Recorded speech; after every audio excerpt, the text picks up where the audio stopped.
Thank you for listening to the BJJBrick Podcast. We'll be bringing you Brazilian Jiu-Jitsu and good times.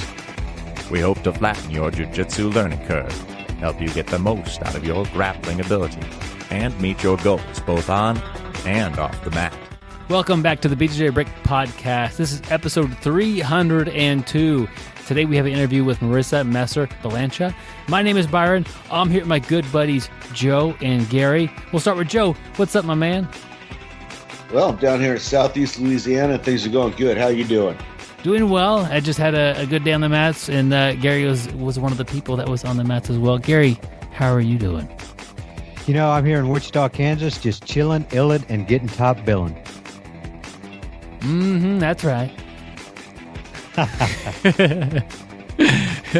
But we're excited for this show. We're really happy to bring Marisa on the show, and yeah, it's a great interview. Learned a lot about her, and it's great to have somebody like her and share some of her stories and her life lessons. And great at jiu-jitsu as well. We talk about everything. She won nogi worlds at purple belt, and she's now a brown belt, and it's good to catch up with her. She's doing MMA and some striking arts as well. But man, it was great to meet her over Skype and bring you guys an interview with Marisa. Yep, and also, too, check her out. She is fighting Friday, May 31st, 7 o'clock at CES MMA out there in Hartford, Connecticut. So if you happen to be in that area, check out some MMA and check out Marisa and cheer her on to a win. When was that fight again, Gary? It is, I'm looking at the tickets right now on her Facebook page, Friday, May 31st, 7 o'clock. Awesome. Connecticut Convention Center, Hartford, Connecticut. So anybody out in the Northeast, definitely check her out and watch her get the win. Yep, that's if you're near her. It doesn't matter where you are in the world, you can still check out our audiobooks. We have 2 of them. We have Your First Year of BJJ, and then 6 games for BJJ.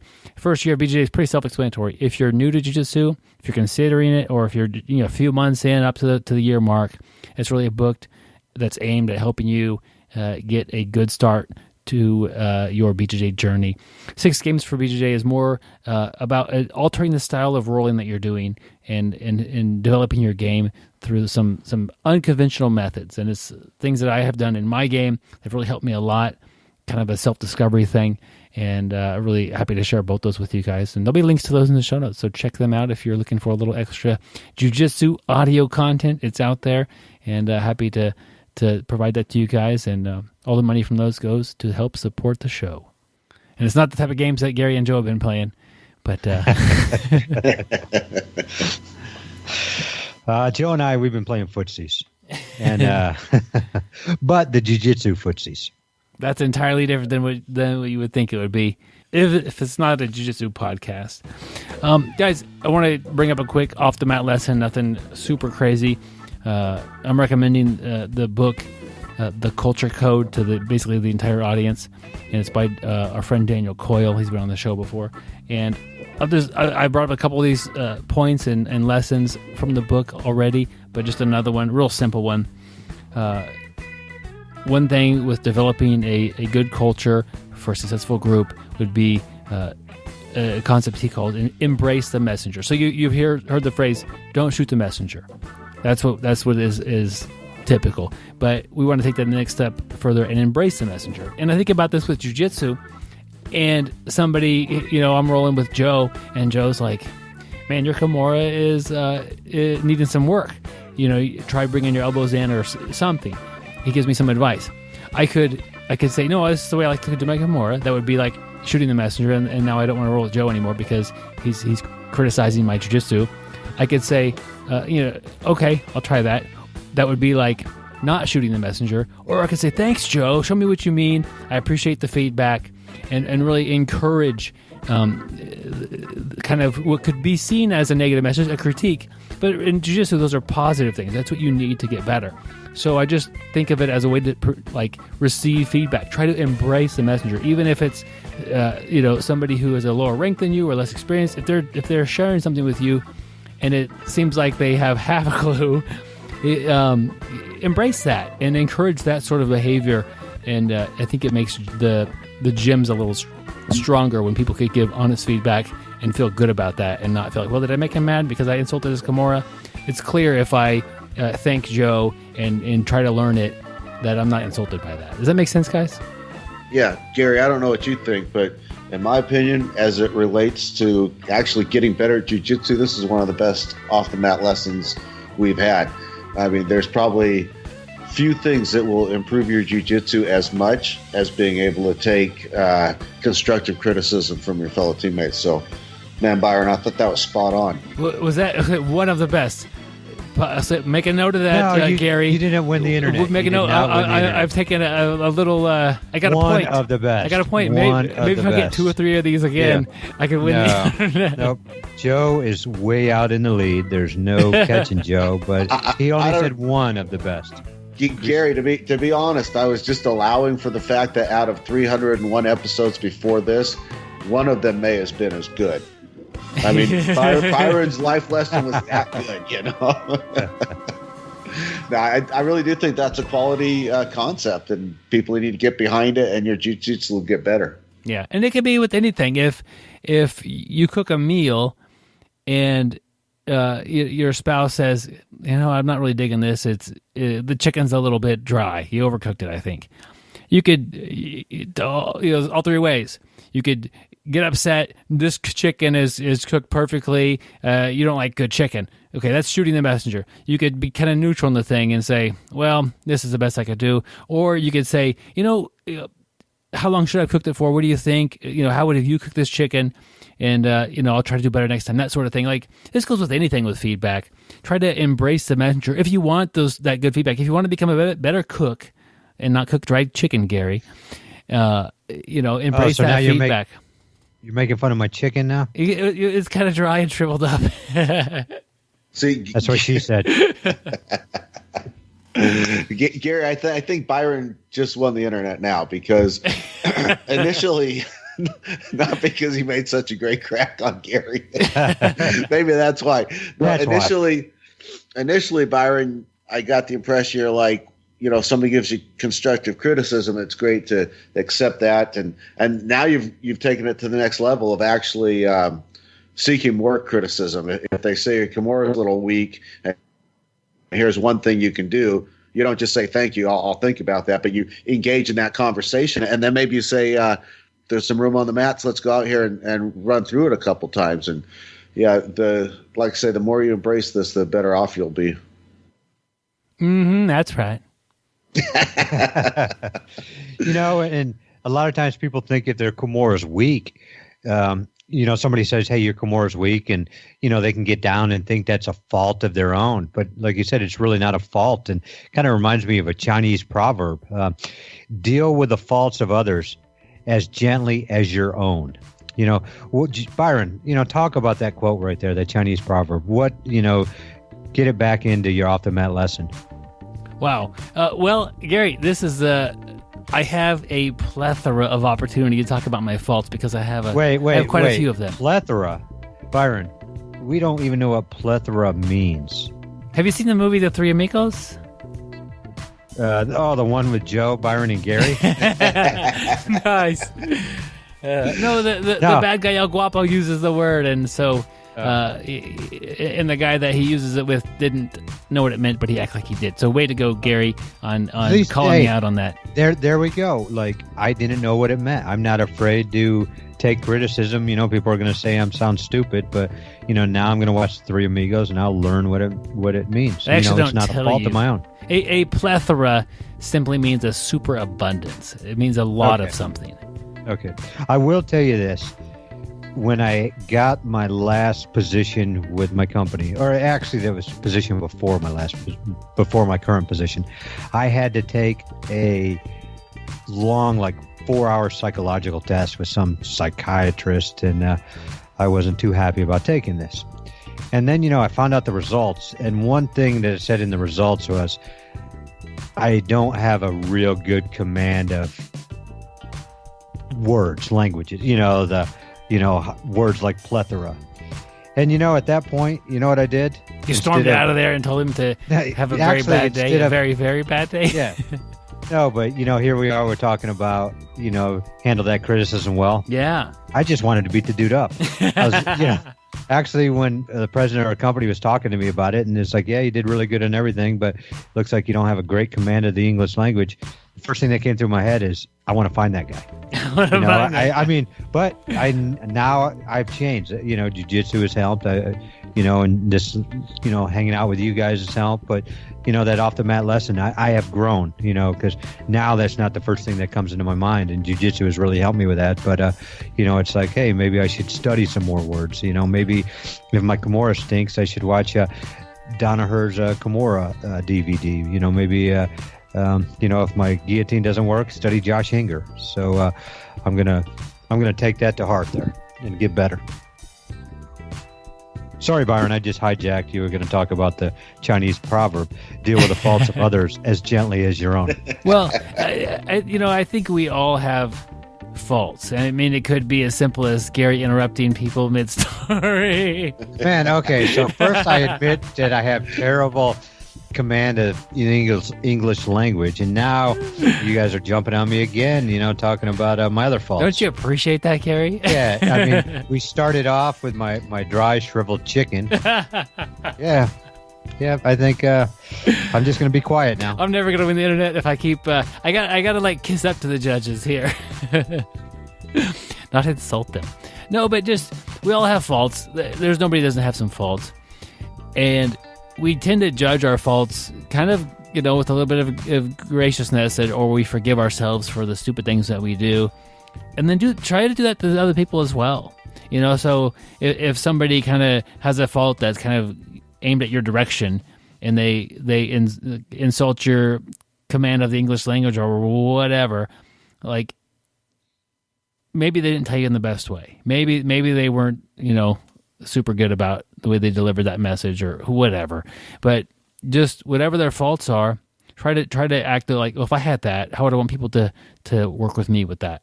Deal with others' faults as if deal with the faults of others as gently as your own. So just, that's kind of being fair to other people as well, because you're probably pretty nice on yourself with your faults. Maybe you're too hard on yourself with your faults, Gary.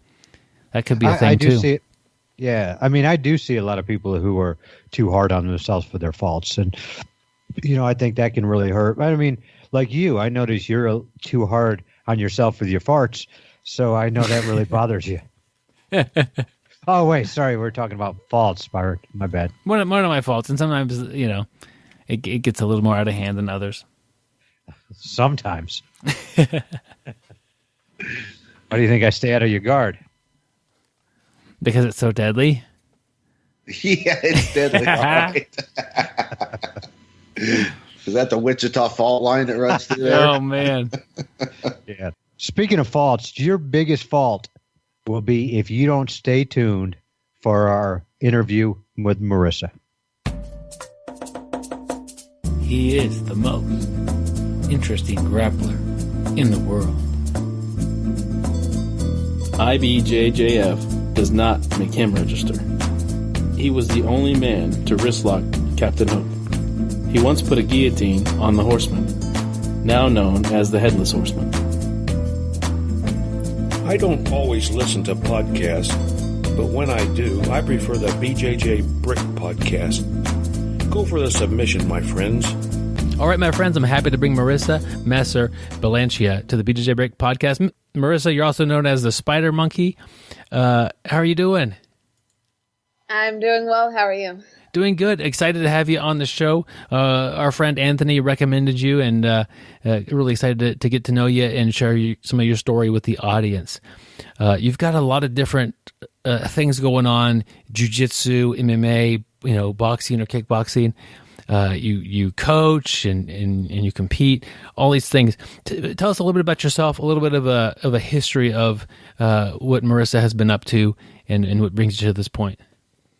I mean, I would say a lot has brought me to this point, but from a young age, I had brothers who wrestled, and I always wanted to wrestle, but at that time, years ago, it wasn't really an acceptable thing. You know, you'd only see like the rare female wrestler, and they weren't really accepted. And even my own brother, you know, didn't want to see me on the wrestling team because at that point in time, it really wasn't accepted.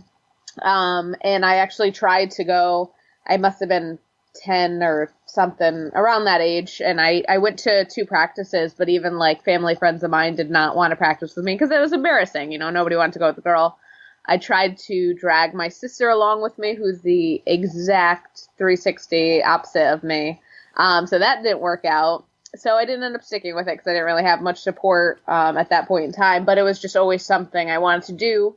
And then when I was a little bit older, like 16, 17, about 17, some of my friends actually were involved in an MMA gym. And I had tried out a class one night, and I loved it. I did a jiu-jitsu class, and I did a Muay Thai boxing class, but still in the jiu-jitsu class, this is years later, it was still like the instructor made kind of an off-colored comment, just like, you know, this move's going to be awkward for some people. And I was just like, oh, yeah, hey, obviously you're talking to the only female in class. So I was like, wow, like even years later, still weird. But at that point in time, I still couldn't afford it, and it was too far away. But still was like something kind of calling to me. And then when I was 19, I got involved in traditional martial arts just due to somebody who I was dating taught Taekwondo. And so I started training, and I just fell in love with training. And once I started, I just would go morning, night, you know, I just became pretty obsessed with it. And that only was about like a year long, and that relationship ended, and I was like, I need to continue training. So I just happened to, you know, type in martial arts. I don't even remember. It's a really bad point in my life. And I get a phone call from where I am now today, over 7 years later. And, you know, they say like, oh, there's a free, you know, you can try out class for free. And I'm like, you know, what's the worst that can happen? Try it out. And I walked in, and me and my coach just clicked. And I basically never left. So I've been there with Andrew Calandrelli in North Haven, Connecticut for over 7 years. I help him run the gym. So we've come a long way. But it was just always something that, you know, called to me, but I just didn't have the right opportunities. You know, again, it wasn't as acceptable. This was before Ronda Rousey. This is before women's MMA. So it was not, I didn't even know what the UFC was actually when I walked into this gym. I had never even heard of it. So it actually was kind of funny how over the years it's played out and how women's MMA has become so popular. And, you know, is so acceptable for women's wrestling and women's jiu-jitsu, because just seeing how it's evolved is really crazy to me, because it was not like that years ago at all. So it's very cool. But yeah, that's what got me to where I am now, and a little sum up. Yeah, one thing that, I mean, so I want to talk a little bit more about you, but you said that that first time you went in, the coach said this will be an awkward move for, you know, somebody here. It's like kind of, you know, making it even worse by that. Do you remember what the technique or what the move was? I don't even know, but I specifically can like literally in my head right now envision being like in that room and him saying it, me being like, really? Like obviously you're talking to me right now. I was just like in disbelief, like, I don't care, I'm going to continue on with this, what I'm doing. But it was so blatantly obvious, you know, because it was still at that point in time, women were not involved in a big way. Yes, you had those few stray, and I give them all the credit for going against the grain and sticking with it, you know. Granted, I was younger when I first tried to get involved, but, you know, a lot of the women who you see, even I can think of, you know, a few who say, oh, I wrestled since I was little, but their father was like the wrestling coach. You know, there's differences in those situations where, you know, you're being, you know, it's being encouraged upon you instead of, you know, I'm telling my mother over here, hey, you need to buy me wrestling shoes. And she's like, yeah, if you stick with it. And I'm like, so I have everything going against me right here, because now I'm not fitting in because my mom won't even buy me shoes. 2, I'm a girl. 3, people don't want to train with me. Like, and so I'm like, all right, I guess maybe wrestling's not for me, you know. And it's funny because years later, my older brother, who he wrestled, and he would literally just like grab me and start, you know, wrestling, and I'd have to like fend for myself. He's like, wow, if I knew what I was suppressing, I would have encouraged her then. So it's actually really funny to look back years later and then be like, huh, you know, maybe she had, you know, she was on the right track And, maybe I should have encouraged her a little bit then. So it's just funny how things come full circle. Yeah. And how much different is the room you walked into that you're still training at now, like that first impression versus the first impression of the gym that you didn't really feel welcomed at? Like, does that have... Well, yeah, no, I remember because back then we used to do like a one-on-one session for the jiu-jitsu, and I remember, there was another guy instructor, and he did his one-on-one session with me, and nobody even looked at me differently. There wasn't even like a pause or a moment of hesitation. Like, they were just showing me as another human being, showing me jiu-jitsu. And that's what I wanted. From day one, I just want to be respected just as any other human being, and I never saw, like, why can't I wrestle? I grew up, I was a big tomboy. Why can't I do what you're doing? I wasn't the girly girl. I wore my brother's hand-me-downs, like, legitimately tomboy. There's no reason why I can't do what you're doing. And so walking into there, they didn't even look at me differently. I was accepted from day one. There was no awkwardness. There was no insensitive or stupid comments like, well, this is going to be awkward for the one female in the room. Like, that's just weird. Why are we making things weird, So I was never treated that way at all. And I was just, equal opportunity from day one. So that's probably why I'm still there.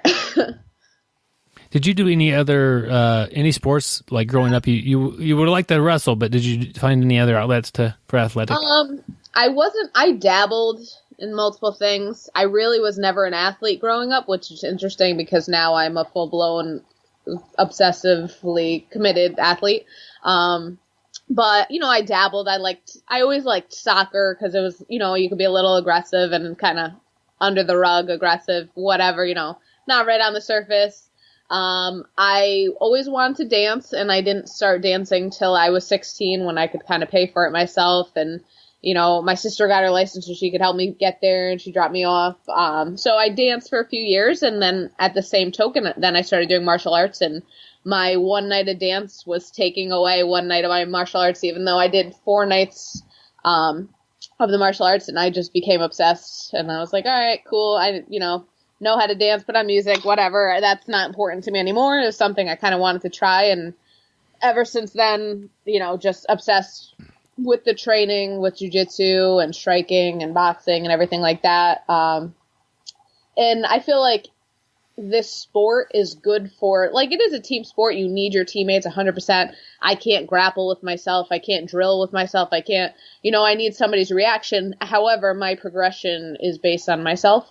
So I feel like mixed martial arts is really good for people who maybe don't click in team sports. And 100%, we see the same people every night. We come in, we have fun. It becomes a family. But again, your own progression is based on you. If somebody else doesn't show up, you can still, hopefully somebody else shows up and you can still get your training in. So I feel like it works for, somebody who, and even kids, I see it, if they're not really big into team sports, it gives them that little bit of freedom, but it still has the family aspect. Yeah.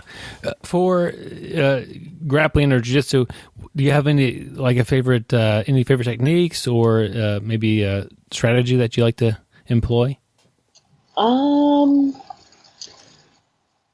Let's see. Favorite techniques. I don't know. I'm becoming fond on experimenting with all the leg locks and everything like that. But I feel there's, strengths and weaknesses everywhere. So I like to be pretty well-rounded and, always looking to learn something new. And even if techniques, like I went for something yesterday, grappling, and I was like, oh, wow, I forgot about that. I haven't used that in like 3 years. And my coach was like, hey, I was just about to show that tonight. That's funny that you even just went for that. So it's all about just coming full circle and, learning a little bit from every position. So nothing over the top favorite, just love learning from everywhere. Are you training mostly without the gi, or do you do much gi training? I do more nogi than I do gi because of the constant, I'm an active professional mixed martial arts fighter. So Whereas a lot of people make the mistake of doing too much gi and then it doesn't transfer over when they fight. So I feel like the gi for me is more so just kind of like sharpening up on different techniques and exposing myself so that I can maintain my same level with somebody else, whether I'm wearing a gi or not. I don't believe somebody should fully cut it out because then you throw on a uniform and somebody can completely control you. Just based on that uniform. So I always still, try to stay steady, but we do more no-gi and wrestling and everything like that to transfer over into fighting. You're teaching. So are you, how's the split with like your instructions? Are you teaching mostly no-gi as well, or do you teach both quite a bit? So I assist with the instructing. For the kids, I'm the head teacher. But then Andrew Calandrelli, who is my coach, a third-degree black belt under Marcelo Garcia, he mainly teaches all the jiu-jitsu classes because he wants me training in them. But if it's a class where he needs help walking around, even help instructing, everything like that. So, or if he can't make it in, then I will teach either the gi or the no-gi class. Either one, I've been training them both for the past over 7 years. So, definitely say I still have a good base in both.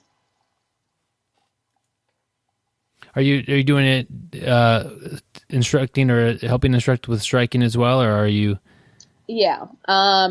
So same deal with the kids class, run those for the most part. And then for the adult classes that I'm more involved in the instructing as well than the jiu-jitsu because I can do my training in the morning. And then at night when we have, a fundamental class and beginner intermediate, I'll be walking around and helping out all the guys and the ladies with that, which is a lot of fun. I love teaching. So that's nice to be able to kind of pay back because if you love what you do, you're not working. So sure, it's a job, but I absolutely love being at the gym. I live at the gym more than I am home, and I am in love with it. So get to teach everybody. Undoubtedly, you've had some injuries, and I know you've had a hip surgery, but tell me about like some obstacles that have maybe impeded your training, because everybody has things pop up or difficulties to get over. But have you ever had anything that like has set you back, or you had to work around or through in order to keep training and to get where you're at now? Oh yeah. So in September of 2017, I had surgery for my hip, and I hadn't fought or competed since. And I had a fight scheduled for last spring, May. It was for May 2018. And my boyfriend, who I was with for 5 years, lived together, everything, he passed away unexpectedly in April. And I was, already had signed up to fight, and there was a lot going into it. It was my first fight since having surgery. But he passed away unexpectedly. And I still, I wasn't sure if I was going to definitely go through with the fight. And, I just thought about it. It took me some time to even understand or come to the conclusion, am I going to follow through with this? Because I'd missed time, being with his family. And I had like 3 more weeks till the fight, and I still went through with it. And the night before the fight, so after weigh-ins, my coach is like, oh, you don't really look too good. And we're driving back from weigh-ins. The weigh-ins are at Mohegan Sun Casino. And I'm in the car with my coach and another guy, Yuri, who fights and trains with us. And I'm like, guys, if you hear me throw up, like, don't be disturbed. And I'm like, what the hell? Like, all of a sudden. So I get this crazy stomach bug the night before I'm supposed to be fighting in front of thousands of people at Mohegan Sun, to the point where I get home and I still can't stop throwing up. And I call my coach, and he's like, you need to go to the emergency room and get IVs. You are already, and I don't do the sauna thing or anything. I diet down. I fight at 105 pounds. I don't sweat it out or anything like that. And he was like, you were already I was drinking less fluids. She was like, you're already dehydrated, and now this. So I had to go to the ER. There's actually a whole article online and the hospital pictures because he took a picture. So granted, stomach bug, still the next morning he's like, are you sure you're going to fight? And I went and I fought and I won. But, so coming back from like, am I even going to fight because I just lost the person I plan to spend the rest of my life with, then getting a stomach bug the night before, and literally, like, I woke up the morning I was supposed to fight, and I was like, I don't even want to leave the house today, let alone go perform in front of thousands of people at Mohegan Sun Casino. And it's just the power of will.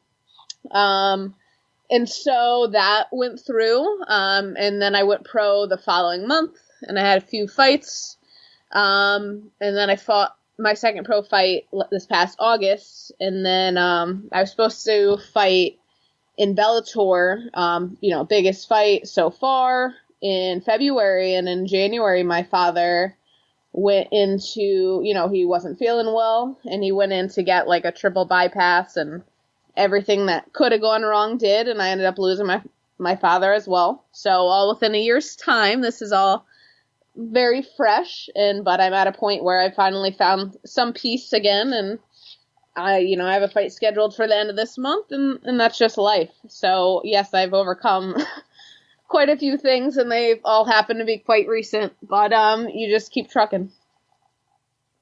Wow, that sounds, I can't, I don't really have anything to relate to that sort of trauma or like that. I'm sorry Most for all your don't. losses there. It's, what very difficult spot. If you, looking back at where you're at now and what you've come through, let's just say you had a student who had a similar situation, like they lost a loved one or whatever, with your experience that you have now, I think you'd be in a unique place to help that person. What would you tell somebody in that situation? You kind of got to look at, your core and who you are. And there's a lot of people in the sport who pretend to be something they're not. And whether that be for acceptance or, just not really finding themselves. And in this sport, I found myself. This is me.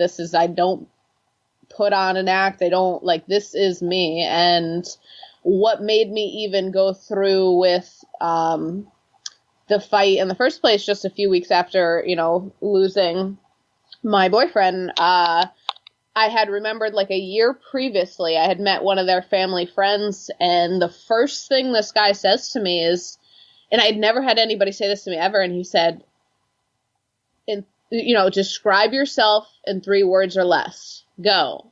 And I was like, and I froze because I didn't know what to say. And the only thing that came to mind was 2 words. And I said, I fight. And legitimately, this is what ran through my head when I was contemplating what do I do? Do I fight? Do you know what I mean? Should I still go through with this? And there was a lot building up to it. And that's me. That's my core, and I think that anybody going through tough times, you really have to sit there with yourself and get real and, what means something to you, what is actually worth something to you, what do you fight for? Because you don't just wake up and most people do. You wake up and you don't really you just go through your motions, and people work a job they don't like, and they settle for relationships they're not happy in, and they do all these things that literally mean nothing to them, and they don't find a purpose or, everybody can give something back to the world. That's why you say, if I have a student that goes through this, I love teaching. I love teaching the kids. And I feel like you can change even the littlest thing, even if one student takes something from me that they remember I said 5 years from now, because I'm talking about things that I remember that were said to me years ago. Some things imprint in us, and if I can show people that, I understand life goes on. Yeah, life is shitty, but life does go on. And I can't, and so many people just sit there miserable and harp on what didn't go the way they wanted it to, instead of I'm still blessed in so many ways. And I said that too. I have a wonderful deep tissue massage guy, And it's like, I've had these injuries, and he's like, how do you do it? Like, how do I go from one thing to the next, having like lost these people who mean so much to me? And it's like, because I'm blessed in so many other ways, and so many people forget to look at their blessings because they're too busy looking at what's messed up in their life. And trust me, there's plenty of shit that I would have loved to go a different way, but it didn't. But I'm still so blessed to have the home I live in, have my job, have an awesome coach, just so many different things that you got to look at the positive. It's sunny outside right now. Like, sure, it rained all last week, but there's still something you can look forward to. And, I hope if I deal with anybody who goes through similar situations, you gotta do what you can do for yourself, because they wouldn't want you to be unhappy. They wouldn't want you to be miserable. Unfortunately, it's part of life, and you never expect yourself to be in the situation, but it's part of life. So just gotta look forward to what you can. Do you think that training and maybe being with your team, or getting that physical workout in, has helped you heal in a way? So it's actually interesting, because training for me has always been like my outlet and my therapy, and no matter what's going on in life, it makes me feel better. And when I lost my boyfriend, it was definitely extremely traumatic and unexpected, and it was the first time in like a decade where I could say like, wow, like working out is not doing it for me. I can't work through this pain. It's just, but as the days passed and I was training for fights, and honestly, like there was times like me and my coach, and he's been around for me from day one. We're best friends. We're like brother and sister. We argue, we fight, but we love each other, and we're a great team. And there was times where I was like, I hate this guy, you're a jerk. He would say insensitive things because I was training for a fight, because he had to be my coach. He couldn't, deal with my emotions. There was times I was sparring and I was crying. I'm grappling and I'm crying, but I'm still training, but I'm like not all there. My brain's not there, and he's making me go through the motions. So it took a while for it to be helpful. Cause it's my job. So I still was doing what I had to do, whether I wanted to or not. Even when I hated it, I was still doing it. So now, you know what I mean? It took a few months to get to the point where I was finally like, wow, I can actually enjoy training again.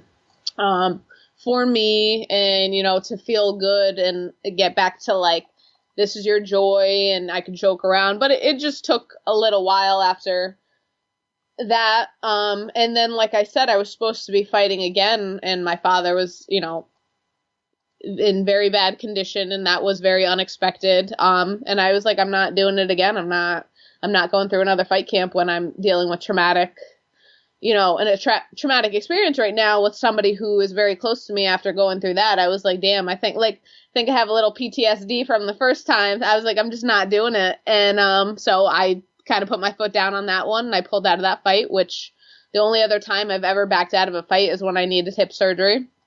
And, you just kind of go, keep trucking. And I have to thank my coach, because people will get depressed and they'll be like, I'm just going to stay in bed and I'm not going to do anything. And like, trust me, I wanted to do nothing, and my coach made me. And like, there was times where I was like, I hate you for it, but I love that he made me do that, because it made me get through it. It made me, you know what I mean? Like, there's only so much feeling sorry for yourself you can do. And like I'm saying, there's times where I'm like, you are such a freaking jerk. Like, what is wrong with you?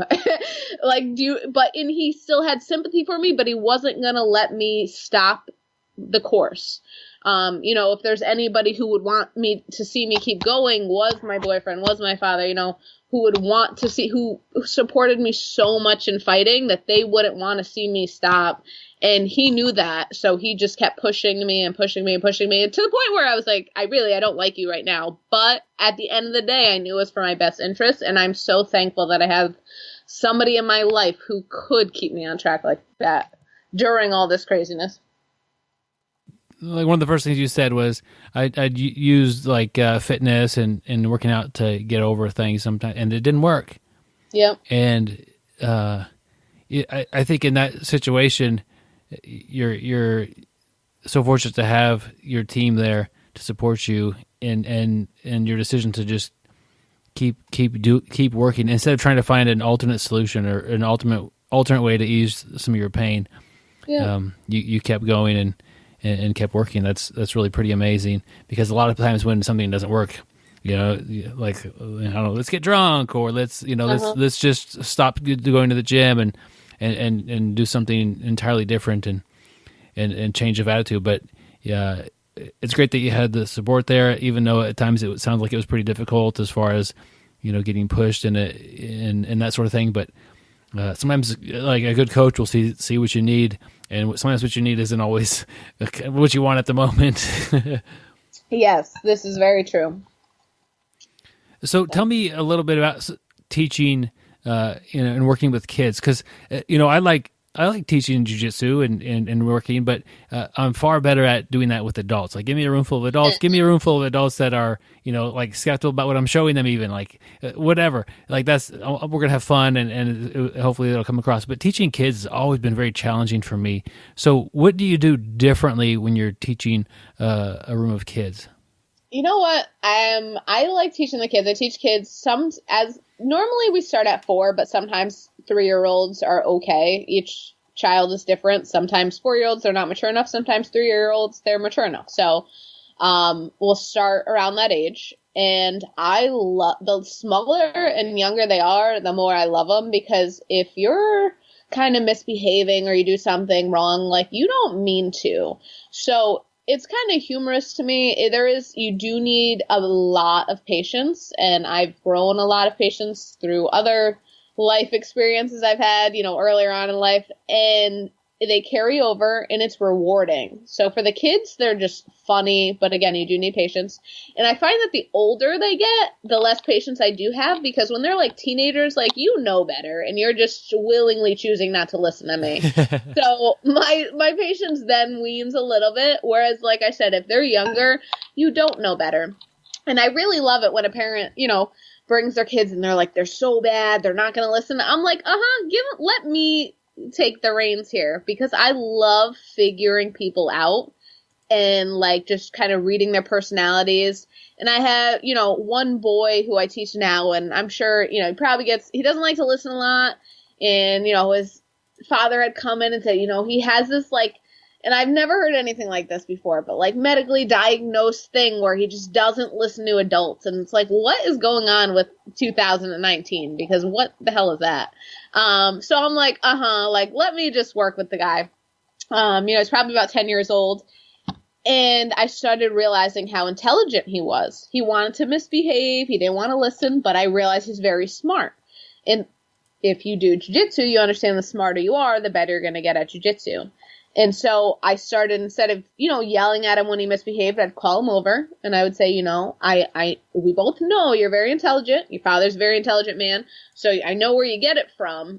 How about we use it in a, more positive manner, and, the better, or the more you focus, the better you're going to get at jiu-jitsu quicker. And because I started paying mine and complimenting him, even when he would be misbehaving, he started listening to me. So it's actually funny when anybody else comes in. If I'm not instructing in the class, he's totally wild. The second I come in, he's like a peach. He's perfectly, like, does not misbehave at all, because I approached him in a different way. The whole thing is figuring people out, and somebody's looking for attention in certain ways. So the kids are just fun to figure out. The adults are good too. Like I said, I, help walk around, assist, instruct, and I just love teaching people because it's rewarding, because when they do understand and get it, and I'm also a personal trainer, so I've always been in love with fitness, and that was my way of how can I teach people what I love. So now teaching the martial arts is also within that same kind of avenue. So it's rewarding. So I do enjoy teaching kids because you do need patience, and I have that patience. And then the adults, it's fun when they get it. And in what terms can I say this so that you understand? Like last night we had a combination in the boxing class, but there's, different footwork involved. And, it's just a matter of like, all right, what in your head is going to, if you don't understand it that way, how can I make you understand this? And it's part of me having to figure that out for you. Like, I understand it, but how can I get this across to you? And I think one of the best things I've seen with like teaching purposes, like, quote, you know, if you can't explain it to a 7-year-old, you don't know it well enough. And that's like a really good way to put it, because if you really can't break things down, how can you teach them to somebody else? So you have to it makes you get to know whatever it is way better in order to figure out how to get somebody else to understand what you're trying to get across when they maybe can't grasp the first concept that you said. So, it's just another challenge for me in a way that's rewarding. Yeah, that sounds great, and I like your strategy, and it's a great example with the kid who doesn't listen to adults. Yeah. And I like that. It's like, oh, it's a fact. It's a diagnosed fact. He's not going to listen to adults. So like, let me try. And then you had a different approach, and you set his expectations high. You gave him some compliment and really lit him up from there. And man, what a great place. Just think about like how good that is for him as a person, just to have somebody like you that could kind of push him or get him to focus on something and work with, who he is. And that parent should keep him in and go into jiu-jitsu, as long as they possibly can. Yeah, no, I mean, that's what I'm saying. Martial arts is so good for anybody to be involved in, and I don't ever defer anybody from any martial arts. Like, there's jiu-jitsu, and as I'm sure you know, is a more realistic and the most realistic self-defense out there. But any martial arts, just the environment to be involved in is great. So even, I did Taekwondo for a year before I even found out about Brazilian Jiu-Jitsu. And I'm like, damn, if that amount of time I was like memorizing forms and doing this and like practicing nothingness, if I had put that year into Jiu-Jitsu, like I could be so much better. But it's like, but I still enjoyed my time in that martial art because I didn't know any better. So, and I always say that to parents, like whether you're here or you're down the road or up the street, at the karate studio, like I don't care, but being involved in martial arts is rewarding in itself to just be involved in that atmosphere. And I didn't grow up with that. So having kids in a different outlet with different friends and, not being exposed to just like the pressures of the kids at school, it allows you to make new friends and realize, there can be other rewards in life that you can earn by just kind of working for something. So it's good all in all. Yeah, that sounds good. We kind of glossed over. I wanted to ask you about, as a purple belt, you won Nogi Worlds. What was that experience like? So I had a year or two before that, I had gone out as a blue belt. And kind of, like, you're like, oh my God, it's the Worlds. So you kind of like get in your own head. You don't know what to expect because I had never competed in that kind of tournament. That was the first time I went to California. And I went and I lost like my first match, whatever. And then so it was a year and a half or 2 years later. And we had the Pan Am tournament right here in New York. And as a purple belt, and I went and I had 3 or 4 matches, something like that. And I won the Pan Ams, and my coach was like, you have to go out to California and go compete at the Worlds. Like, you just won the other biggest tournament. Like, you need to go out and compete at Worlds. So I, the month before, just buy a plane ticket, and I was like, all right, I'm going out there alone. And I just went there and, found, I tried out a few gyms out there to find the right fit to train for the few days before. Stayed in a really ghetto hotel, which I will never do again because I'm cheap. And that was a weird experience in itself. And I was just kind of focused on if I got to expect it from myself, in order to be able to accomplish it. And I remember my coach texting me that day, and I'm there at the tournament and I'm looking at the brackets on the screen, and he's like, make sure you're warmed up. And I'm like, he's like, but not too warmed up. And I'm like, what does that mean? You're freaking me out. Warmed up, but not too warmed up. And I'm like, I don't know what to expect. But I'm like, you know what? Just do what you do. Give it your all. And I ended up taking first. And I remember the girl next to me talking. And she said something. And I was like, oh, she kind of has an Australian accent or something like that. Not even thinking, because I'm so used to competing in New York. So I'm like, I'm just kind of assuming something. And then afterward, my coach was like, you beat I guess Roger Gracie, out in England, like he's known as, one of the greatest competitors or grappling competitors to live, one of them. And he's like, you beat one of his students. And I'm like, oh, she's like, from England or whatever. I'm like, oh, that explains the accent. I'm like, here I am. And I'm like, that makes it even cooler because I'm so used to New York. So I'm not thinking that these people are actually from different countries. So I'm like, so it makes it even cooler that I get this world title against the girl I faced in the finals was actually from a different country. So I'm like from a very credible school. So it was definitely very rewarding. And then since then I had to have surgery. I haven't competed since. I mentioned to you earlier, I had registered to compete just 2 weeks ago, but I pulled my groin and my hamstring. So I had to back out of that because it wasn't healed in time. I just got back into grappling this past week or so. So hoping for the next one, I can get back on the mats to stay relevant. Marisa, I think it happens more often than people realize. Somebody is out competing like you did, and they're kind of by themselves. Do you have any advice for somebody that's going to do that? Besides, don't get the cheapest hotel possible. Yeah, number one, do not settle for a cheap hotel in the middle of nowhere. That's number one, big one on that one. And just kind of like I was saying, earlier as we were talking, it's just like find who you are and think about why you're doing what you're doing. And I can't say like I was the worst off because I am a loner and I kind of just like doing my own thing. I don't mind traveling alone. And I did have one of my training partners from New York meet me out there a few days later, but we still are both kind of loners and did our own thing. She went to yoga, I did jujitsu, we kind of just did our own thing, but you still I had to remember what I came there for. And some people lose focus and and then they think about, well, what does my team want me to do? And what does my coach expect me to do? And, they start thinking about, is my family going to be disappointed? And, oh my God, there's people here from other jiu-jitsu schools. Like, who the hell cares? I'm there for myself. I don't give one crap about what anybody thinks about me because they aren't, one, paying my bills, two, whether they like me or not is not going to change whether I sleep tonight or not. So if I'm going out here to do something, I have to do it for me. And too many people care too much what other people think, and they lose sight of their goal. So now I'm not even thinking about what I had, the task at hand, because I'm too busy thinking about everybody else, when they got their own things going on. So I just, people have to be reminded to just focus on the goal and why they even signed up to do that. You don't have to do anything in life. You chose to, so you might as well have fun doing it. I love competing.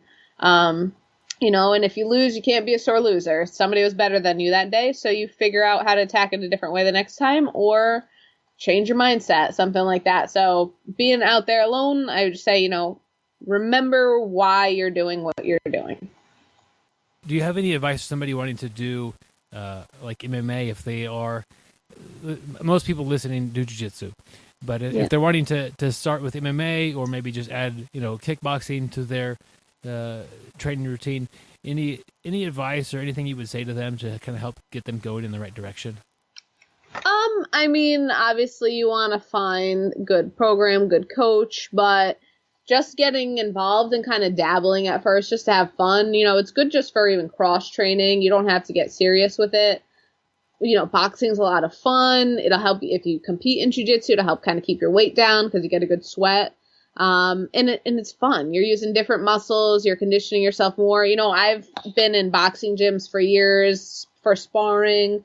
I've had the same coach the whole time, Andrew Calandrali, but he would send me to other gyms just for sparring and this and that. And other coaches would be like, how do you never get tired? I'm like, the amount of cross training I do, the amount of jiu-jitsu rounds and wrestling from the feet. I'm like, this is way more grueling than this. But just cross training, I'm not just doing what boxers do. I'm not just doing what jiu-jitsu people do.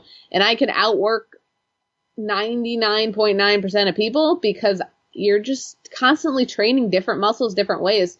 We have kids who come in and I've had parents say, it's interesting because since my kids are kind of doing this, their bodies like growing up don't even look like the other kids because they're just so conditioned. And it's just from doing like bear crawls and, like crab walks and like all these different like weird shrimp escapes, like weird jujitsu moves, but you're using your muscles in different ways. Same with boxing. You're using your arms differently, so you're strengthening up your whole body. You're using your legs differently. So your body's just going to move more effectively. So get involved in some training, have fun with it at first. And then if you decide to take it seriously, just, make sure you're underneath a good coach who, has some experience themselves or has proven experience with other people so that you're not wasting your time, if there's somebody, more qualified to get you the quality of training that you're looking for. They're definitely different, but I do like your advice of just kind of go in there and I forget what you said, but like don't put too much stress on it. Go see what it's like. Go have some fun. Have fun. And because if you go in there and you're like, I got to be a great boxer or great kickboxer, you're not going to be great right away. Yeah, it's the same as jiu-jitsu. You walk into jiu-jitsu think, man, I got to be great right away. You're not great right away. Yeah, no, I had a guy say the other day, he was like, well, I don't really, like the gi. And I'm like, okay, well, like you've done maybe 2-3 classes. He goes, I'm not good at it. I'm like, you're not going to be good at it unless you stick with it. Even then you're always going to have something to work at, But he literally was just like, well, I don't like it because I'm not good at it. Okay, well, you don't do it, so you're not good at it. This is an adult. This is a grown man, but sometimes you have to state the obvious to people. You have to, in order to get good at anything, you got to stick with it more than that class or two where maybe it was a little bit tough or unnatural to you. With jiu-jitsu, you come back to the same class and you're going to see that same technique again, but maybe taught from a different position. But you're going to see the repetition and eventually you're going to get it. But you got to stick with it to get it. Yeah. That's a tough student to help because they really don't understand what it's going to be like to be good at jiu-jitsu. Like I've been training since 2002. I don't feel like I'm that good at jiu-jitsu. Like you never are. There's like probably just a handful of people who are, you could say, yeah, I'm really good at this. And that's true. But most of us, like you're always wanting to get a little bit better. You always have something that you're working towards. There's always somebody who could get the better of you. It's just to want to be just, I'm good at it now. Like you might feel that for a few days after you get your blue belt. You might feel that for a while after you win, purple belt nogi worlds. But after a while, you come back into the gym and you have a tough roll. It's like, man, I'm not as good as I thought I was. No, that's completely jiu-jitsu. I'm like, yeah, you're going to like be like, all right, I suck. And then you're like, wow, I'm really good. And then you're like, no, I suck again. And then you're like, oh, wow, I'm actually getting good. And then somebody else comes around and they're like, no, you suck. But actually tied right to that, I heard the other day, so I'm like drilling with one of my main training partners. She's purple belt, been training for years there. And I overhear my coach say to somebody who's brand new, who just started a few weeks ago, he's like, yeah, jiu-jitsu seems really tough, but I swear it gets easier. And we're over laughing to ourselves. We're like, yeah, that's a lie. Those talk shows, they were like, the test has stated like that was a lie. But like, no, it does not get easier. That's just something you say to people. Like, it gets easier and then it gets harder and then it gets easier and then it gets harder. Like, it's never ending. But we're just literally laughing to ourselves that like, yeah, you say these things to encourage people, but like, it doesn't get easier. There's always more to learn. Yeah. And you can understand it better completely. But there's still always more. You're never going to master it. So I just thought it was funny to say easy in the same terms of jiu-jitsu. The days that you get tapped out by a new person or just destroyed or, eventually, blue belts aren't that challenging to you. Like that's what it does get easier. But it doesn't, if you're to a point where you come in and you train and it's easy, like, yeah, you've got to make some changes to make it challenging so you can grow. And even if you're the top dog in the gym, maybe you need to be starting with people on your back, or maybe you need to, get more fresh training partners coming in and making you work that way. But you shouldn't desire the easy workout, especially in your situation where you're competing and you have, these big goals ahead of you. But, anybody, like to me, if somebody enjoys jiu-jitsu and knows that a lot of it is like a constant challenge that is solvable, but you have to work hard to figure out these things. Like that person, they stick with jiu-jitsu a long time. Mm-hmm. Yep, you gotta be willing to kind of go through the leaps and bounds and kind of ups and downs because it's rewarding. It's a very rewarding journey. And, that's why I really dislike when parents let their kids quit when they're like, well, it's hard and they don't want to do it anymore. It's like, all right, your kid doesn't want to go to school either, but are you going to let them stop going to school? No, you're not. You're going to make them do it because it's in their best interest. And then that's what really irks me about parents who just let their kids just quit. Just had to say, like, one time, like, all right, they said they don't want to come. Okay, they also don't want to brush their teeth or eat vegetables. Like, there's certain things that you know better than they do. One of the best quotes that I had seen years ago was, I never met the adult who thanked their parents for letting them quit as a child. And that's completely true. Because what the hell? Why'd you let me quit? You know how good I could be right now if you didn't let me quit? And, unfortunately, you're not always happy, but you thank them when you get older. I say that to kids all the time. You're going to thank your parents. I wish my parents brought me to do something like this when I was little. That's why even adults to quit when things get tough.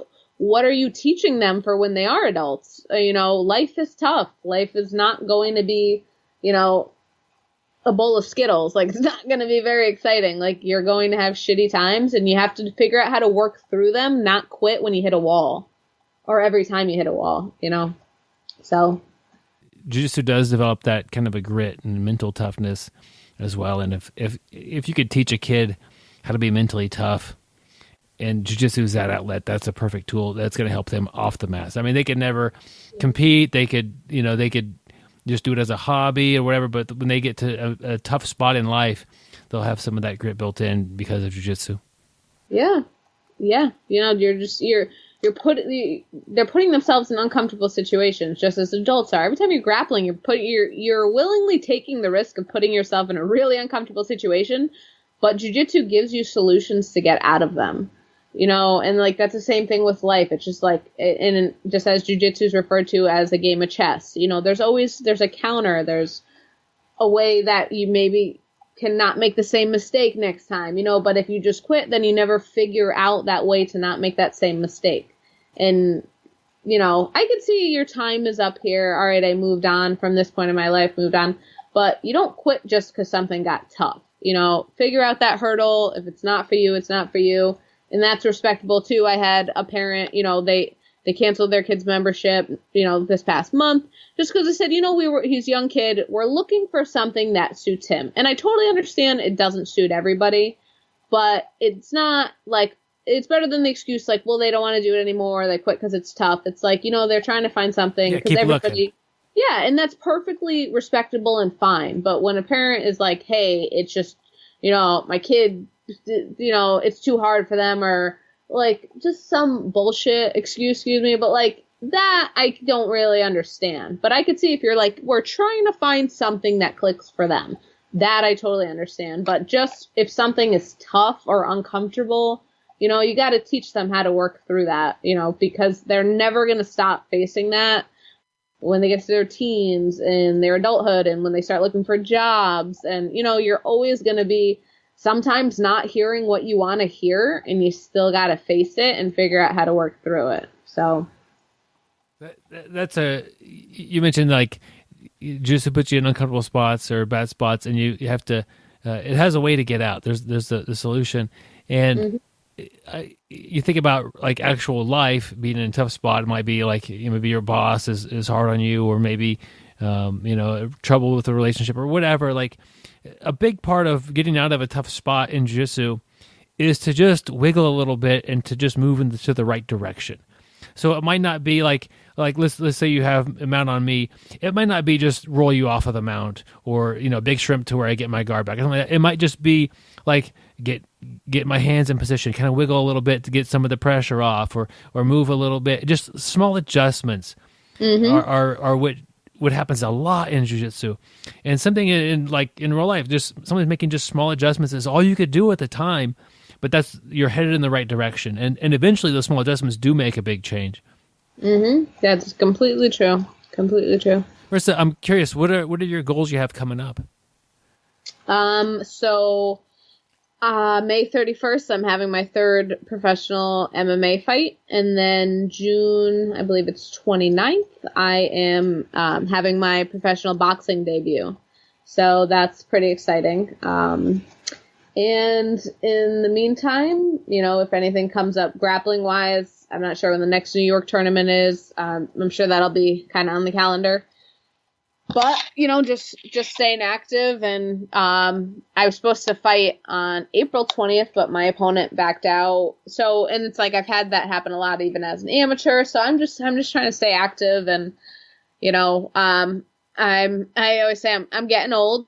So I'm trying to, do what I can in the sport and be the best that I can be while I can. So you will be seeing my name and my presence, because I'm not going anywhere anytime soon.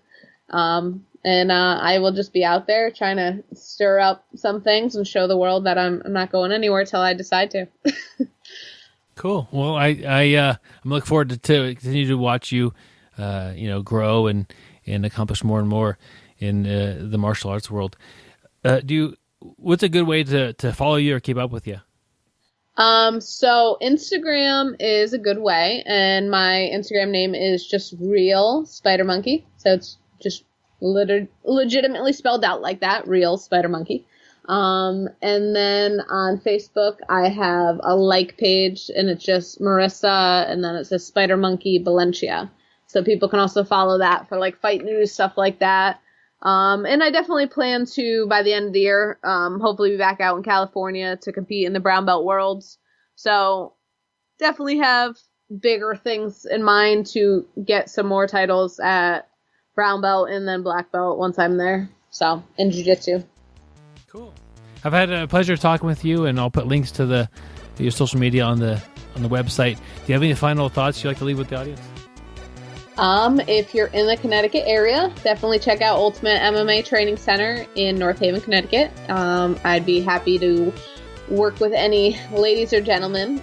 We have a big training facility, super nice, full cage and ring. So always looking for more training partners as well. So anybody willing to come down, definitely check us out, our ultimatemmact.com. Awesome. Thank you so much, Marisa. Thank you. Man, it was great to have Marisa on the podcast for an interview. It's exciting to see somebody kind of as they're advancing so quickly in jiu-jitsu, and she's overcome some big challenges in life, and she's still there, and she's someone to look up to, and she's a fun one to watch. Follow her on social media, and hoping she does the nogi worlds as well this year. And man, it's cool. Thank you so much for hopping on the show with us, Marisa, and we wish you the best of luck, and we'll continue to watch your career develop. And it's an honor to have you on the show.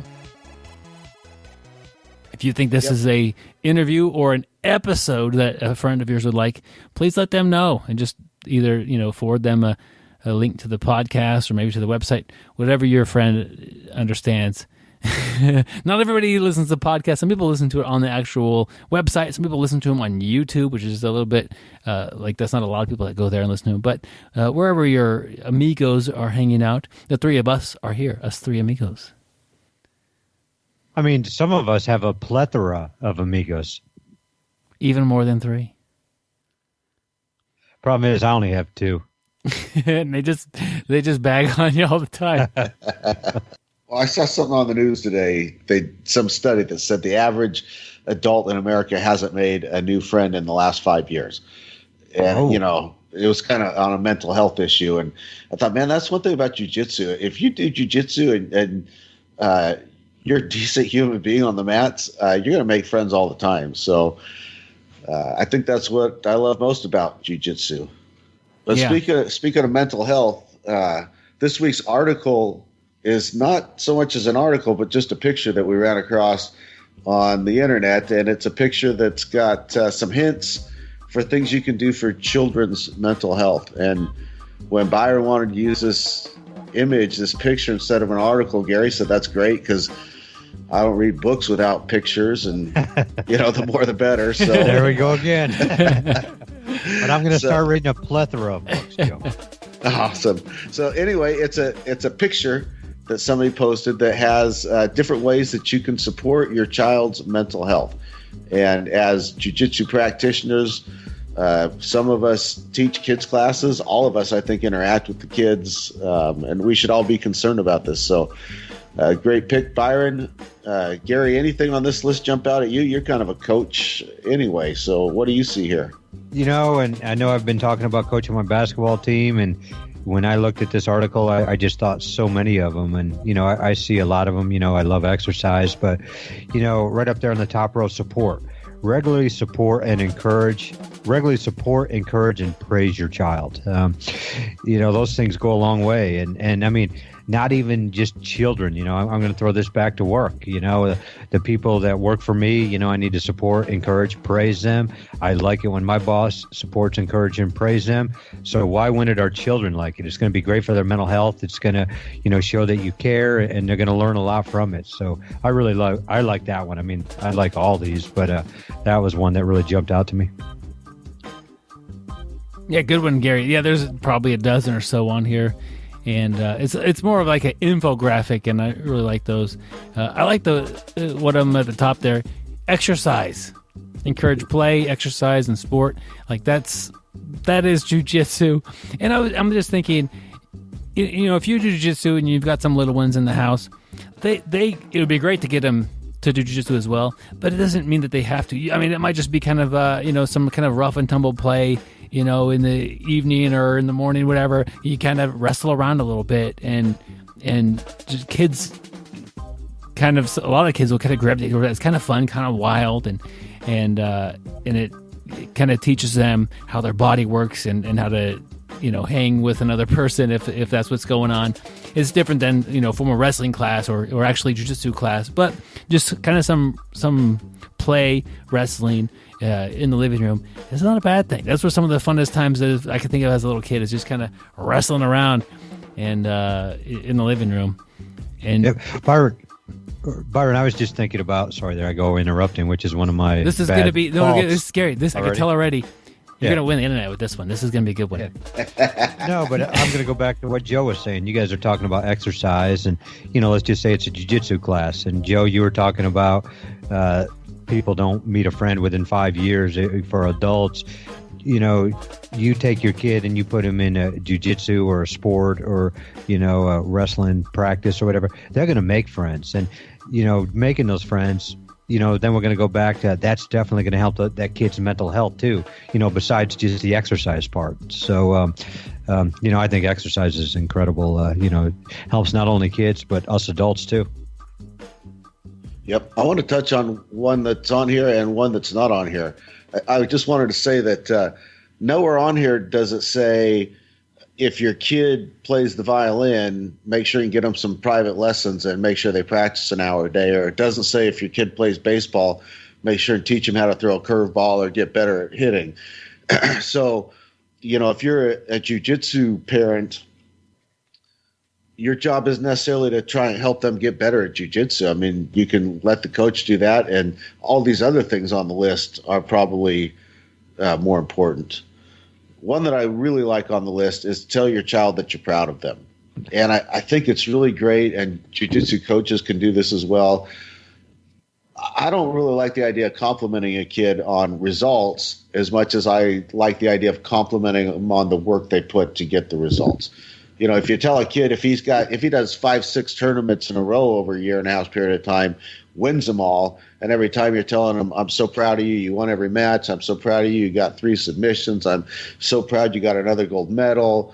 Then when he goes up an age bracket or a belt rank and has a bad spell, now you're stuck trying to convince him that you're still proud of him, because he's not doing those things that you said made you proud before. I think it's better when he wins a tournament to say, you know, I notice you put out an effort to be in 3 or 4 classes every week, and I know that's not easy, and I'm proud of you for doing that. That's what got you the wins. Or I noticed that you're staying after class and you're doing extra drilling, and I'm proud of you for doing that. That way, when they hit a losing streak, you say, yeah, you didn't win this time, but you know what? You're still working hard, and I saw you come in early, you know, every week, and I'm proud of you for doing that. And that way, it doesn't matter if they win or lose. You're just proud of them because they're working hard. Okay, let's stop real quick. Byron, Take it. Joe just won the internet He again. did. I concede. Yep. Good job, Joe. But I love that one. Be proud, and tell them you're proud, and not just for the results. The results, I don't know. I look at it that results really don't mean a lot. It's the effort. It's like Joe said. I've noticed you've been showing up for 3 or 4 classes. Great job, or 3 or 4 classes a week. Great job. We're proud of you. And man, you tell that to young kids, young adults, you're going to see a smile from ear to ear. Their chest is going to puff out, and they're just going to be happy. And happy children, is what we want. Yep, there's a lot of things on this infographic, and we'll put a link to it. I don't know if I could actually just put the infographic on the website. Probably not. I'll put a link to the website it's at, and hopefully that's good enough. I don't want to rip somebody's thing off and put it on our website, so I'll don't want to rip somebody's. Yeah. Although, you don't want to rip somebody's thing off. No. That's it. That's what I was trying to do with the Maplata, rip off their arm, I guess. Okay, sure. I'm backtracking. But a lot of good stuff on there, and when we see something like that, and Joe had found this and posted it on our Facebook fan page. If you haven't liked the fan page yet, my friends, you're missing out. It's really a fan page? I don't know. What's it called? It's a page? It's a group, not a group. It's I don't know. What is it called? You, Joe. Well, I definitely can't help you because I don't have very good command of the English language. Well, I'm just thinking I wouldn't say I know I would not say I have fans. So if it's a fan page, they must be fans of Gary or Byron. Oh, Joe, you're being... Joe, you won the internet again. Joe, you are the most modest person I've ever seen. I take pride in that.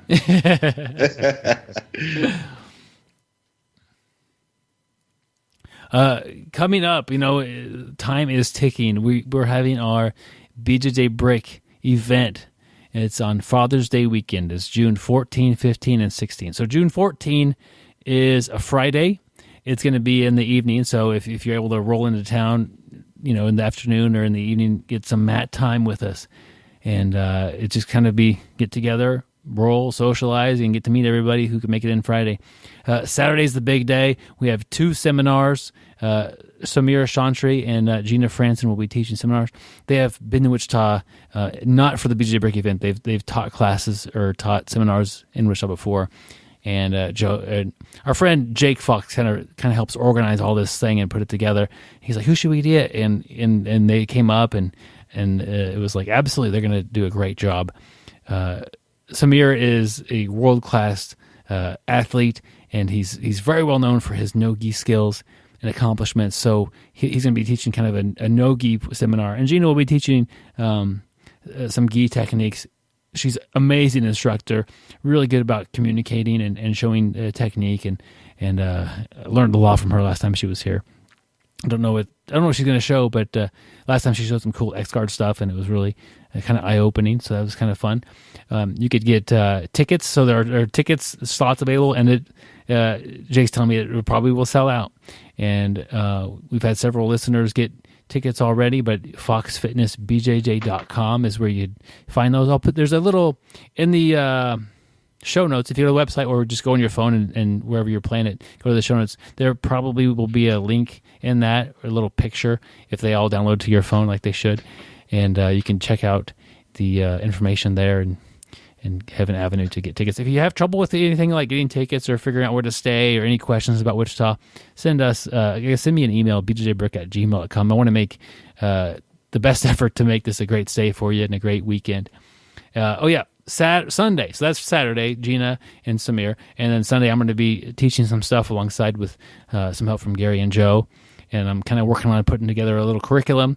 It's it'll be probably like a 2-hour seminar and hopefully some rolling stuff afterwards. So it'll be a great time. I know there's some meals kind of figured out. Somebody was talking about, should we do like a movie night and maybe get together and watch a movie or something like that? Be kind of fun. We're up for whatever.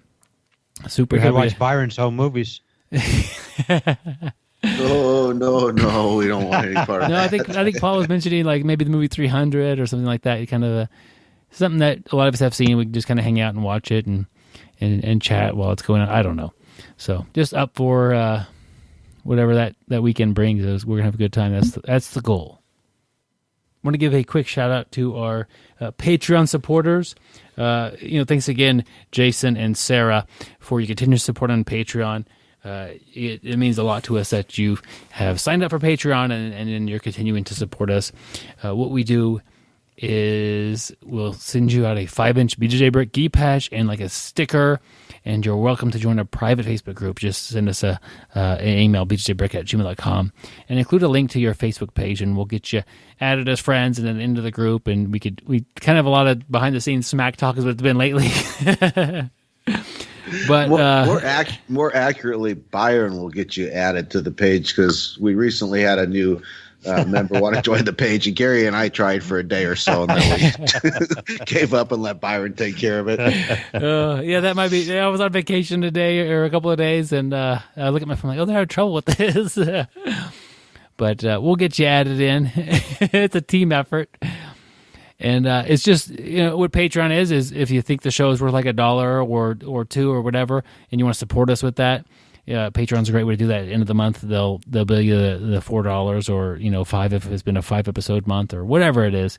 Whatever you want to contribute, it means a lot to us. We don't have a ton of supporters, so each one of you is super important, and it's helped keep this podcast growing in the right direction and helping us do a few things that we're hoping to do in the future that are a little bit bigger. Guys, we have a question this week. We do, and the question is, should I take my ring off before BJJ? And that's actually an issue that I have gone back and forth on. I personally have never really felt like my finger was in a lot of danger, but I have seen pictures of guys that get their fingers gloved, which is basically where the skin gets tore down and all that's left is your meat and bones. It's a nasty injury, and it's possible to happen if you get your ring finger hung up in your opponent's gi or something and they pull away quickly to break your grip. So anyway, I've had teammates that were always concerned when I wore my ring. And so basically to keep everybody happy and to prevent the injury, no matter how unlikely it is to happen, I've quit wearing my ring on the mats. But then what I found is I have a hard time keeping track of it. So I'm in the market for one of those rubberized. Have you seen those guys where it's like a rubber wedding ring? Yeah, I have one on my hand right now. Okay, so I'm in the market for one too. I guess you can't be too safe, and even though that injury is unlikely, it looks painful. Yeah, I'm wearing it's called a Groove ring, GROOVE, and it's got. So I have several of these rings, and this was the one I actually like because it has little channels carved into the inside of it that help your skin breathe and not get kind of like if you wear a Band-Aid for a day or two, you take it off and your skin's kind of unhappy because it hasn't been able to breathe. That happens. I hadn't thought about that. That happens. So with this Groove ring, I haven't had that, and I've had it for I think more than a year now. So I was noticing it after a week or two, and yeah. Nice. What do you do, Gary? Well, I used to never wear a ring at all. Even though I am married, I lost my wedding ring a long time ago. Players got to play. But here not too long ago, Byron gave me a ring and wanted me to wear it. But I haven't, I didn't accept it and haven't worn it. So, but no, when I did start jiu-jitsu, I hadn't lost my ring at that point, and I didn't know any better, and I wore it when I would roll. And I actually, I've never got gloved, which, thank the Lord. But I have had other people like hit my ring with their fingernail and, chip off part of their fingernail or, cut themselves. So after I did that once or twice, I stopped wearing my ring. But then I run into the problem, what happened? Where is it? And that's actually how I lost my ring. So so that's the bad part. You don't want to lose your ring. Yeah. But you also don't want to be gloved because if you Google one of those pictures, and if you do, and you're squeamish, don't ever Google that. It doesn't look very good. So, okay, a couple things I want to throw in here. First off, Gary's ring, it's really out there. He's got a big old carat and a half princess cut diamond on that thing. The one you got me, right? It's cutting everybody up. No, okay.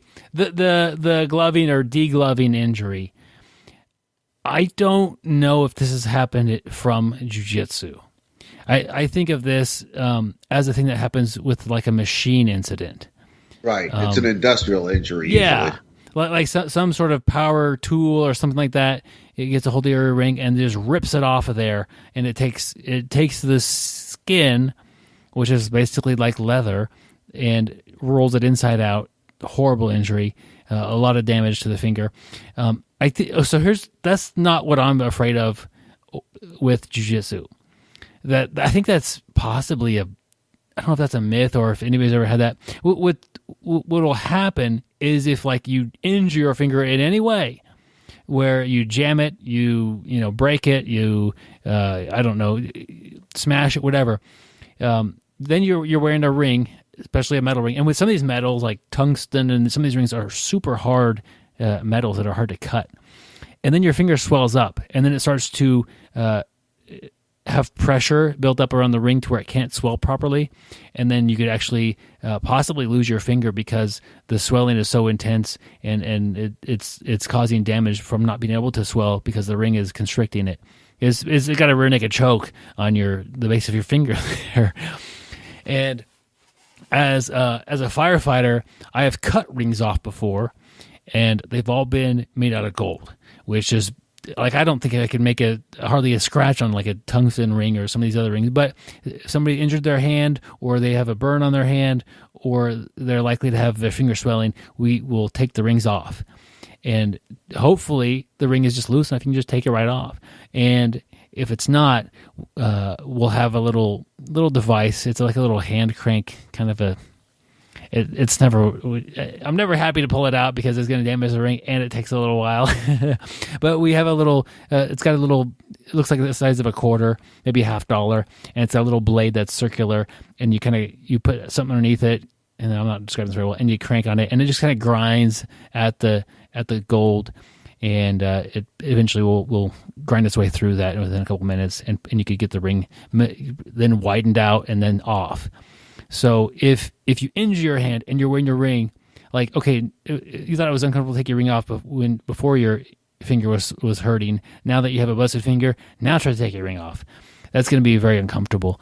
But if you experience swelling of your finger while you have a ring on it, you have a problem, and you need to probably see some medical help with that. So yeah, I wear a little rubbery type of a ring.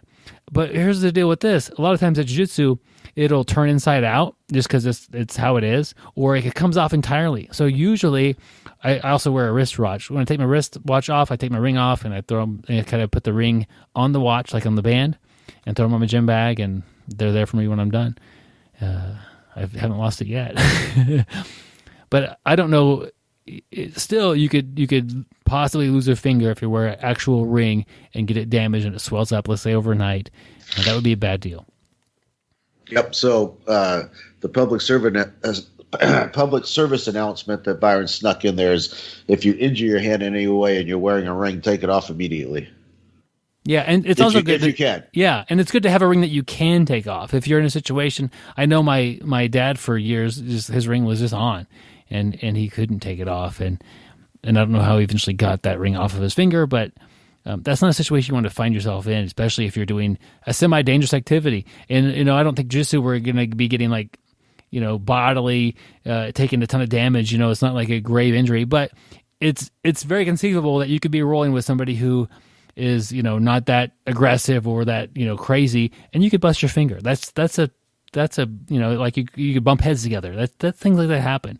So to not have the ring would be a good deal.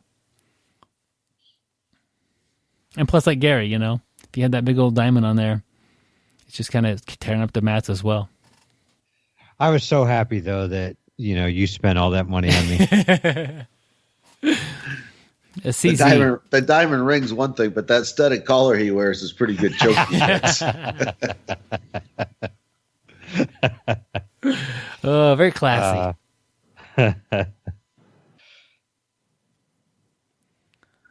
But I don't, it's not a thing I think about, you know.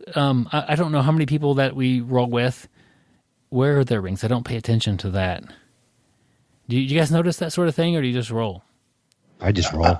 I just roll. I notice earrings like immediately. Earrings, necklaces, that kind of stuff jumps out at me immediately.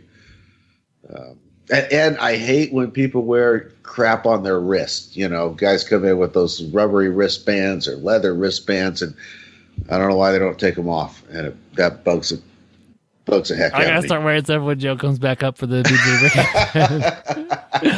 But I mean, like that. It's not gonna bother. I don't know a leather one, but the little rubbery ones, like I always think of like the Live Strong ones, that kind of who's can't make those big. That won't damage anything. Maybe it'll break. I don't want to get my fingers hung up. Oh, I see. You know, and I do a lot of wrist control. That I'm grabbing the wrists, and so I know it's not going to break my finger if it gets hung up in a rubber wristband. But anyway, Joe just doesn't want to get hung up in a rubber, and receive any damage like that, which is understandable.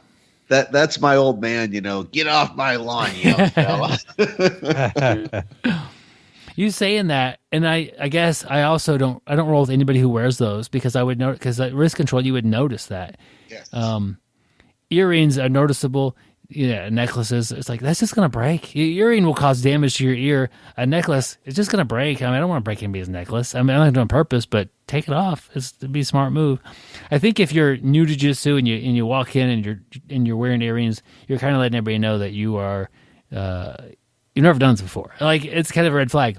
Oh, this person is like not knowing how to tap properly, like trying to either not tap or tap quietly or real softly. It's like, hey, that's not really what we're doing here. You need to tap with some intention and make sure that you're safe. Wearing earrings, wearing a necklace is something that you don't do after you've been training for a week. So every time before we get started, Gary's got to take off 9 pieces of jewelry. Oh, it's the bling. When I walk in, I want to look good. And so, I'm blinged up. Yeah. He used to have this big clock and on the big gold chain, and we would time our matches by it. Joe, you're going to love this.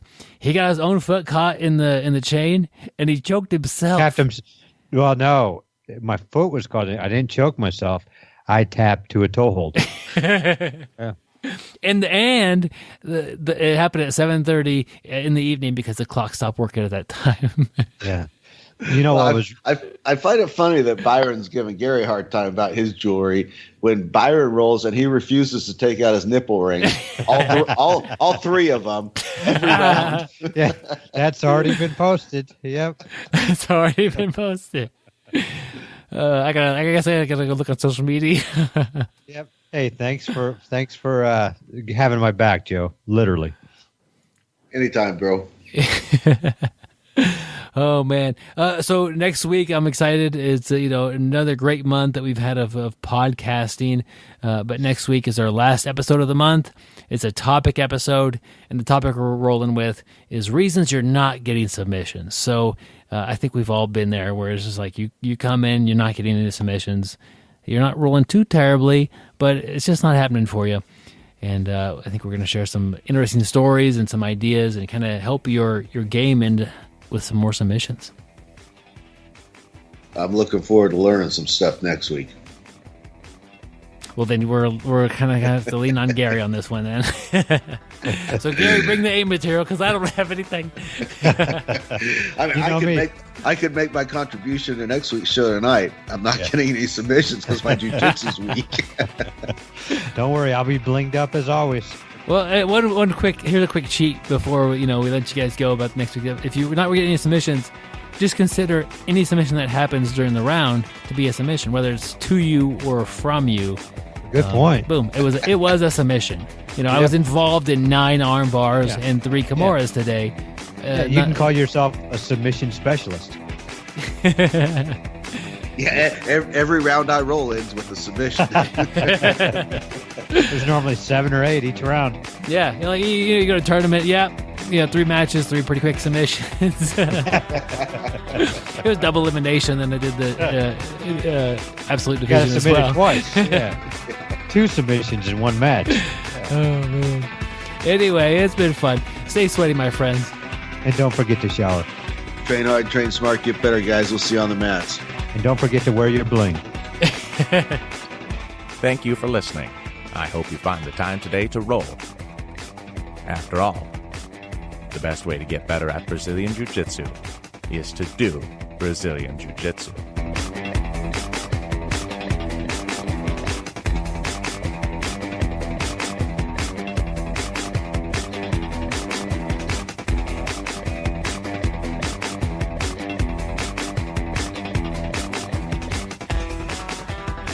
We started off with my dry shriveled chicken.